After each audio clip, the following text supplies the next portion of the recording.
Le projet de la décentralisation a été adopté le dimanche 29 janvier 2023 dans la paroisse de Nkoundja au cours d'une assise présidée par le professeur Ishipanka Yanyi Eloge, représentant le comité de coordination. Voilà, on a eu plus de 20 paroisses présentes et puis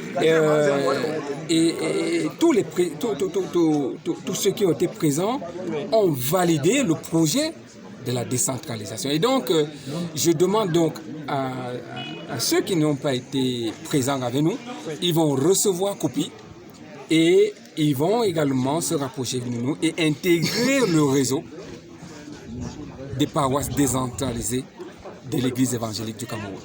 L'assise s'est clôturée par une série de résolutions dont le point saillant était le paiement de salaire des 10 ouvriers ayant déposé leur dossier auprès du comité de coordination de la décentralisation. Sous l'approbation de plusieurs fidèles chrétiens venus de plus de 20 paroisses tant du Noun Nord que du Noun Sud et bien d'autres régions synodales, l'esprit du changement du système managérial actuel a suscité l'adhésion collectif et massif. Un système de managériel adoubé déjà par l'administration et qui se faisait extrêmement sentir au sein de l'Église évangélique du Cameroun. Et donc aujourd'hui, après plusieurs séances de travail avec les chrétiens, nous nous sommes retrouvés donc pour valider la politique générale de l'implémentation de la décentralisation.